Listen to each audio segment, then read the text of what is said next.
Hello everyone and welcome back to UGC NET mentor. I hope you are doing well guys. आज की इस video में हम analysis करेंगे 19 जून को हुए सेकंड शिफ्ट का एनालिसिस करने वाले हैं। आज की इस वीडियो में मैंने उन क्वेश्चंस को, उन टॉपिक को डाला है जो स्टूडेंट्स ने मुझे कन्वे करे हैं। अगर आपका आज एग्जाम था तो आप भी कमेंट करके बता सकते हो कि और किस तरह के क्वेश्चन एग्जाम में पूछे गए थे। इससे पहले हम आगे बढ़े, अभी तक चैनल को सब्सक्राइब नहीं किया है सो मेक श्योर आप इस चैनल को सब्सक्राइब कर लें ताकि आपको अपकमिंग वीडियोज़ के सभी नोटिफिकेशन मिलते रहें।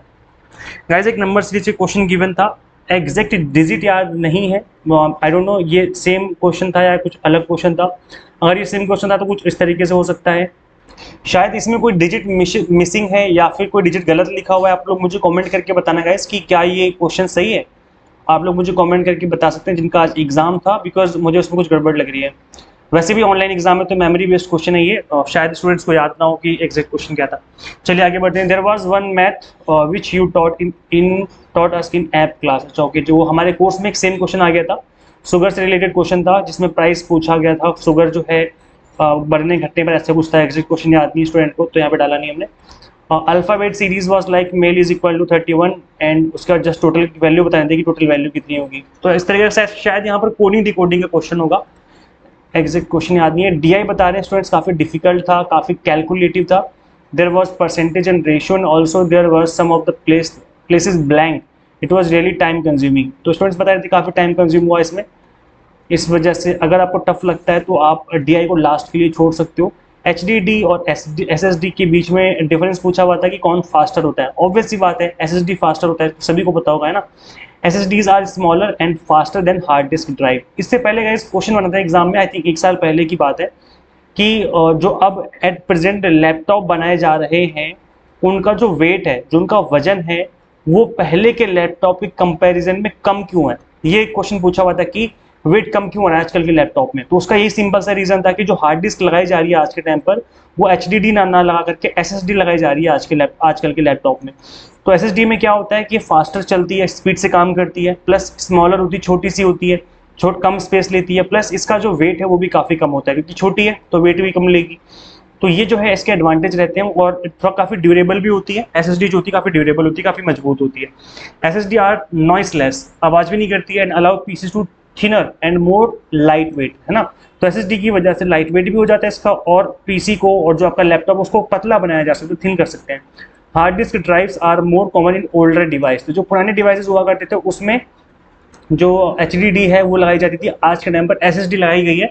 और मेरे लैपटॉप में पहले एचडीडी लगी हुई थी, जो मेरे पास पहले लैपटॉप था i3 था मेरे पास पहले, उसमें एचडीडी लगी हुई थी। बाद में मैंने एसएसडी लगवा ली। ये अलग से आप लगवा सकते हो अपने लैपटॉप में जा करके सर्विस सेंटर, तो वो लगा देंगे, कुछ 3-3.5 हज़ार रुपये के आसपास लगेंगे और वो लगा देंगे। देन उसके बाद आपके लैपटॉप की जो स्पीड है वो बहुत अच्छी हो जाएगी। स्पीड की अगर प्रॉब्लम आप फेस कर रहे हो, आपको लगता है कि आपके लैपटॉप में स्पीड या पीसी में स्पीड नहीं है, स्पीड की बहुत दिक्कत है, हैंग करता रहता है बार बार, ऐसे ऐसे गोल गोल हैंग करता रहता है, तो आप एसएसडी लगवा लो, आपकी जो स्पीड है लैपटॉप की वो बहुत अच्छी हो जाएगी। तो मैंने ये काम किया, i3 में एचडीडी से एसएसडी पे आया तो स्पीड काफ़ी अच्छी हो गई, बहुत अच्छी होगी, मतलब ये लगा लो कि 90% जो है स्पीड बूस्ट कर गई। और जो फिर उसके बाद फिर मैंने नया लैपटॉप लिया था i5, देन उसमें जो था पहले से प्री इंस्टॉल थी एसएसडी, तो उसमें तो कोई दिक्कत ही नहीं आई। तो वो तो लाइट वेट भी है और प्लस स्पीड भी अच्छी है उसकी। आगे बढ़ते हैं guys. Second law of teaching, ये कुछ अजीब सा क्वेश्चन आ गया। सेकंड लॉ ऑफ न्यूटन तो सबने पढ़ा हुआ है, सेकंड लॉ ऑफ टीचिंग का क्या मतलब है, I don't know, may be शायद रॉन्ग क्वेश्चन है, कुछ गलत तरीके से लिख दिया। आप लोग मुझे कमेंट करके बताना कि क्या कुछ इस तरीके का क्वेश्चन पूछा हुआ था, कमेंट जरूर करें। अगर हाँ तो मैं इसके ऊपर देखूंगा, रिसर्च करूंगा, देखूंगा कि क्या है ये। Passage was also lengthy but easy, काफी लेंदी था स्टूडेंट्स बताए थे, बट ईजी था, हो गया था question. Steps in research, research के स्टेप्स पूछे थे, तो क्या पहला स्टेप क्या होता है, आइडेंटिफाई करना प्रॉब्लम को या फॉर्मुलेट करना क्वेश्चन को, है ना। फिर उसके बाद ऐसे करके बढ़ते जाते हो। तो इस तरीके के जो रिसर्च के स्टेप्स इनको आपको याद कर लेना है, इंपॉर्टेंट गाइस ये।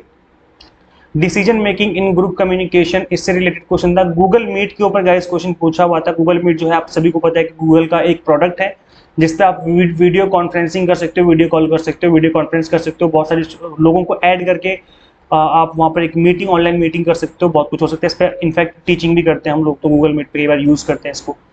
रैम के ऊपर क्वेश्चन पूछा हुआ था गाइस, तो रैम की जो फुल फॉर्म है that is random access memory, ये इसकी रैम की फुल फॉर्म होती है। रोम की फुल फॉर्म आप लोग मुझे कमेंट करके बताएंगे, फटाफट से कमेंट कर दो अगर आपको पता है रोम की फुल फॉर्म क्या होती है, तो जल्दी से कमेंट कर दो, वीडियो देखते देखते कमेंट कर दो, जल्दी से करो comment. Sometime it's called PC memory. RAM को हम कई बार पीसी मेमोरी कहते हैं, ऐसे क्यों होता है, और जस्ट मेमोरी भी बोलते हैं, क्यों? In sense RAM is your computer और लैपटॉप शॉर्ट टर्म मेमोरी होती है ये, और ये जरूरी क्यों है? बिकॉज डेटा स्टोर होता है इसमें जो कंप्यूटर को प्रोसेसिंग करने के लिए जरूरी होता है। तो इसीलिए कहते हैं ना कि जितनी ज्यादा रैम जितनी ज्यादा होगी उतना अच्छा होगा, है ना। आपको पता होगा कि जब पहले के मोबाइल फोन आते थे उसमें 1 GB रैम हुआ करती थी, 2 GB रैम हुआ करती थी, तो मोबाइल फोन काफी हैंग किया करते थे, आपको याद होगा। मोबाइल हैंग करते थे, दिक्कत आती थी कई बार, लैपटॉप कई बार हैंग करने लग जाते हैं बिकॉज रैम कम होती है, 1 GB 2 GB होती है।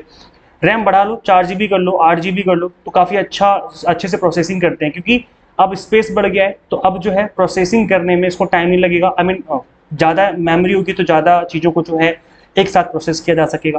तो ये जो चीजें हैं वो रैम की वजह से हो पाती हैं पॉसिबल। राधा कृष्णन कमीशन के ऊपर का इस क्वेश्चन पूछा हुआ था, तो राधा कृष्णन कमीशन जो है वो यूनिवर्सिटी एजुकेशन कमीशन के नाम से जाना जाता है, ऑफिशियल नाम ये है, और इसको हम राधा कृष्णन के नाम से भी जानते हैं। 1948 में इसको बनाया गया था, आफ्टर इंडिपेंडेंस, आज़ादी के बाद पहला इंडिया का एजुकेशन कमीशन था राधा कृष्णन कमीशन। उसके बाद मुदलियार कमीशन बना था 1952 में, फिर कोठारी कमीशन, फिर नेशनल एजुकेशन कमीशन, और आज़ादी से पहले जो कमीशन था वो हंटर कमीशन बना था 1881-1882 के बीच में। तो ये कुछ इंपॉर्टेंट फैक्ट है गाइज, आपको पता होने जरूरी है। आगे बढ़ते हैं guys. Name of the university which was established before independence, आज़ादी से पहले की कौन कौन सी यूनिवर्सिटीज़ हैं, उस क्वेश्चन में लिस्ट गिवन थी। अब वो लिस्ट तो याद होगी नहीं बच्चों को, है ना, क्योंकि ऑनलाइन एग्जाम था, तो फिर मैंने यहाँ पर जो मुझे लगा कि यूनिवर्सिटी जो थी इंडिपेंडेंस से पहले थी उसको मैंने यहाँ पे डाल दिया है। आप जल्दी से फटाफट से गो थ्रू कर लेते हैं। जो ये आज़ादी से पहले की यूनिवर्सिटीज़ हैं, देखो स्टैब्लिश कब हुई थी, यहाँ पे ईयर भी मेंशन है। तो सीनेट ऑफ श्रीरामपुर कॉलेज करके है, 1829 में ये स्टैब्लिश हुआ था। University of Mumbai 1857, university of Madras, university of Calcutta, ये सारे 1857 के बने हुए हैं। देन अलीगढ़ मुस्लिम यूनिवर्सिटी बनाई गई थी 1875 में। देन पंजाब यूनिवर्सिटी बनी चंडीगढ़ में। देन इलाहाबाद यूनिवर्सिटी बनाई गई थी। देन उसके बाद बनारस हिंदू यूनिवर्सिटी बनाई गई थी। तो ये जो यूनिवर्सिटीज़ हैं ये आपकी आज़ादी से पहले की यूनिवर्सिटीज़ हैं, काफ़ी पुरानी ओल्डेस्ट यूनिवर्सिटीज़ हैं इंडिया की, जो अभी भी जीवित है, अभी भी चल रही हैं, कोई दिक्कत नहीं आई इनमें, ठीक है। तो इससे रिलेटेड क्वेश्चन था। अब उसको शायद एग्जैक्ट क्वेश्चन याद नहीं स्टूडेंट को, तो इसलिए मैंने कंप्लीट क्वेश्चन नहीं डाला है। MS एक्सेल से रिलेटेड क्वेश्चन था, फॉर्मूला बेस्ड क्वेश्चन पूछा हुआ था। फर्स्ट पेपर बहुत अजीब था, टीचिंग से बहुत क्वेश्चन आए थे, DI पर पूरा रेशियो बेस्ड क्वेश्चन पूछे हुए थे। कम्युनिकेशन से शायद ही क्वेश्चन बहुत कम क्वेश्चन बने, ऐसा बता रहे हैं। मॉडरेट लेवल क्वेश्चन था, इन्वायरमेंट पे किया, 2 क्वेश्चन बने थे। एक्शन एक्ट से रिलेटेड क्वेश्चन बना था कि कौन सा एक्ट कब, इन्वायरमेंट प्रोटेक्शन एक्ट से, इन्वायरमेंट प्रोटेक्शन एक्ट से रिलेटेड कोई क्वेश्चन बना था, एग्जैक्ट क्वेश्चन याद नहीं है। पॉलिसीज पे इस क्वेश्चन पूछे हुए थे। देखो पॉलिसीज पे मैंने क्लास ली हुई, क्लास नंबर 14, क्लास नंबर 15, जो कि हमारी पार्ट 1 पार्ट 2 करके मैंने इसमें एक्सप्लेन किया हुआ विद एग्जांपल। तो ये जो क्लासिंग, ये इंपॉर्टेंट टॉपिक सीरीज का पार्ट है। इंपॉर्टेंट टॉपिक सीरीज का लिंक मैं इसी वीडियो के description box and comment box में दे दूंगा। जिनके एग्जाम अभी होना बाकी हैं, आप इंपॉर्टेंट टॉपिक सीरीज को जरूर फॉलो करें। इसमें मैंने जो जितने भी 15 से 20 25 जो इंपॉर्टेंट एवरग्रीन टाइप टॉपिक होते हैं पेपर 1 के, उनको मैंने कवर किया हुआ है। तो इंपॉर्टेंट टॉपिक सीरीज आप लोग जरूर फॉलो करें। पेपर जो था कंसेप्चुअल बेस्ड था और काफ़ी लेंथी पेपर था, ऐसा स्टूडेंट्स ने बताया है। आप रट्टा मारने से काम नहीं चलने वाला, इसलिए आपको स्टार्टिंग से प्रिपरेशन करने की जरूरत है। एग्जाम से 1-2 महीने पहले बैठोगे पढ़ाई करने तो बात नहीं बनने वाली, क्योंकि अब जो है NTA ने अपना लेवल बढ़ा दिया है, इसलिए आपको दिसंबर वाले एग्जाम की तैयारी अभी से स्टार्ट कर देनी चाहिए विदाउट डिले किए हुए। इसलिए इन चीज़ों को ध्यान में रख करके हमने दिसंबर 2023 के लिए क्रैश को स्टार्ट कर दिया है। यहाँ पर paper 1 commerce management and pol science की तैयारी करवाई जा रही है। आप चाहो तो 1-2 दिन का गैप कर लो, उसके बाद अपनी प्रिपरेशन स्टार्ट कर लो। गूगल प्ले स्टोर से UGC net mentor app install कर लीजिए। अगर आप iOS यूजर हैं तो उसका लिंक भी इसी वीडियो के description box and comment box में मिल जाएगा।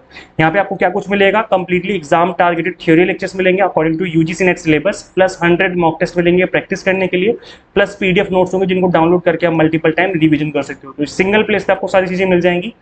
और इसके अलावा अगर अभी आपका एग्जाम होने बाकी है, 1-2 दिन 4 दिन के बाद एग्जाम होने वाला है, तो क्विक रिवीजन के लिए आप जो 10 यूनिट्स की एवरग्रीन टॉपिक इनको आप कवर कर सकते हो इंपॉर्टेंट टॉपिक सीरीज का यूज करते हुए। इस सीरीज का लिंक मैं दे दूंगा इसी वीडियो के description box and comment box में।